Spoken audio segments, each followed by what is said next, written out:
please hit that subscribe button. Hey everybody, better suited to win the Stanley Cup this season. If you are new to the channel, Washington Capitals, the Boston Bruins. Slapped out and he scored! And we're live.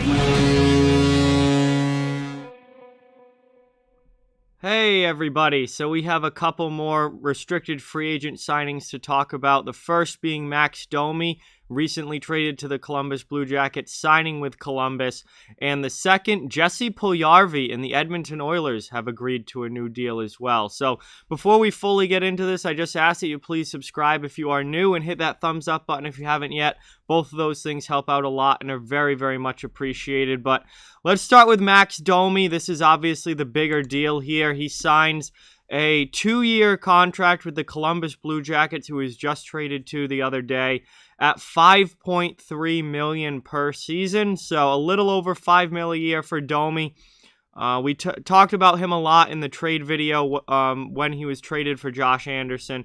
He did not have a great year last year with the Canadiens, but he's shown at times the year before he was fantastic. So he's a guy who can put up points. He brings a lot of energy to the game. He can get under your opponent's skin.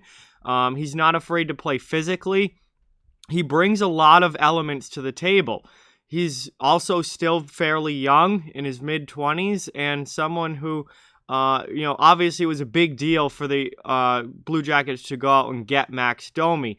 So they signed him to a 2-year deal. It's kind of, a short bridge deal here, and they'll see how he plays over the next couple of seasons. $5.3 million for a guy who's probably going to play somewhere in the middle of your lineup on that team, probably second line.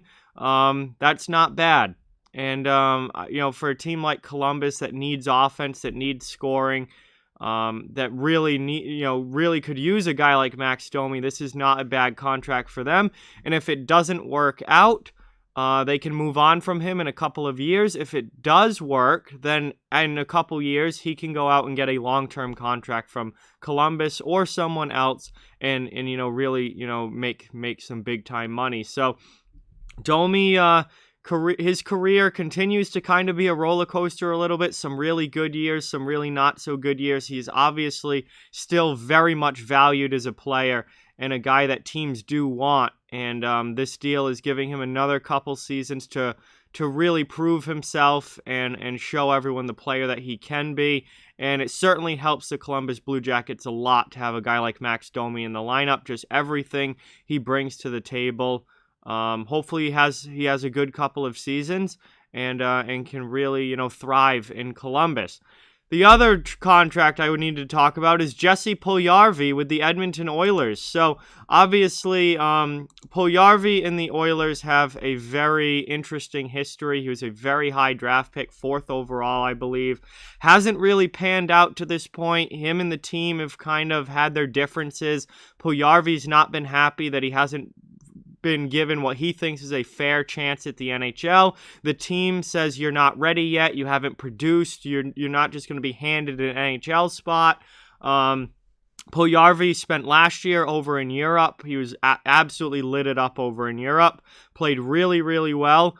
And they signed him to a 2-year deal with a cap hit of $1.175 million per year. So another short-term 2-year deal, a chance for the player to prove themselves before going out and getting a much bigger deal after this current contract. And I'll be honest with you, I've never been a big Puljujarvi fan. I haven't liked his attitude mostly. There is no question the talent is there.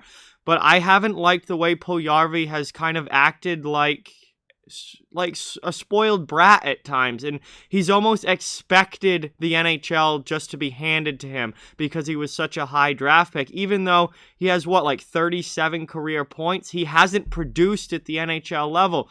And when it came to the Oilers versus Puljujarvi kind of rift there, I was always on the Oilers' side. And I thought they were right in not just handing him an NHL spot because he hasn't earned it. Now, with that being said, that he's still very young, and there's absolutely no reason he can't be a good or great NHL player. As we've seen over the past year plus in Europe, he's absolutely lit it up.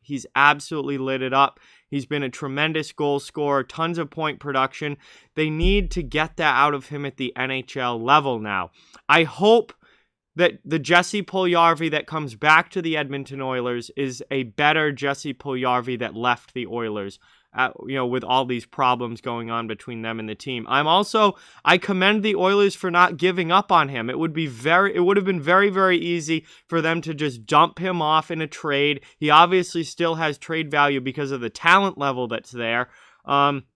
They could have easily just dumped him off in a trade, gotten a first or second round pick back in return, and just washed their hands with him. But they've stayed patient. They've allowed him to continue to develop. They've allowed him to go play over in Europe, where he's obviously been better than he has been in North America. And they're being patient. And I think that could really pay dividends for the Oilers down the road. Like I said, I hope he comes back with a better attitude and more of a I'm going to earn my ice time type attitude than what he left with. I hope he comes back knowing that he has to work and that nothing is going to be given to him, and that if you're not going to produce at the NHL level, you're not going to play. I don't care if you're drafted first overall or 200th overall. If you don't produce, you're not going to play. And just because you're a top 5 draft pick doesn't guarantee you a spot in the roster.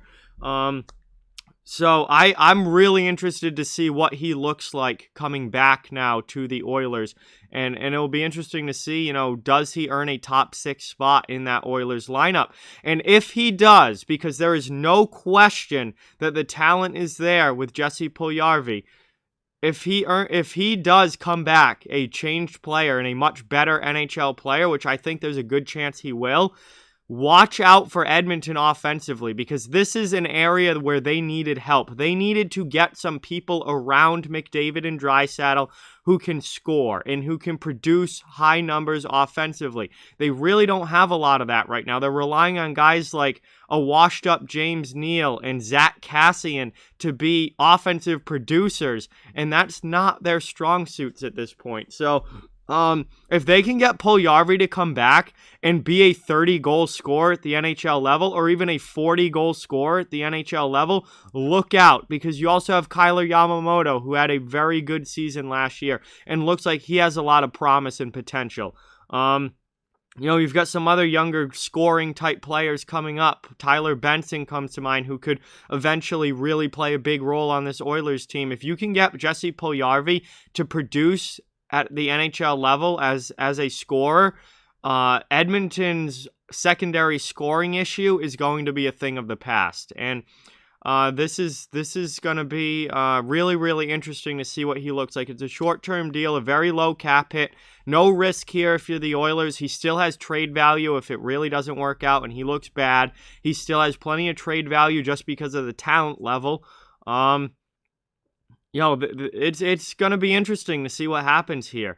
But I'm very hopeful that Puljujarvi will be better this time around and that he might actually be able to be a top 6 winger and a really good goal scorer, playing either with Draisaitl or with McDavid in the NHL, and really give them a guy on their line that can put the puck in the net a lot. Because there's certainly no question that the goal scoring ability is there without a doubt. But those are 2 more contracts that were signed. Puljujarvi with Edmonton, Max Domi with Columbus. They were restricted free agents. They are now signed for 2 more years apiece. And they have gotten deals done before the free agency period has opened. So Puljujarvi staying in Edmonton, and Max Domi signs with his new team, the Columbus Blue Jackets. And that's what we've got for right now. So like, comment, share, subscribe, follow on social media. All those links are down in the description. If you'd like to further support the channel, our donation link, merch store, and Patreon are in the description as well. Keep spreading the word about this channel. Let's keep this thing growing. Thank you very much for watching. Hope you enjoyed the video, and I'll talk to you guys soon.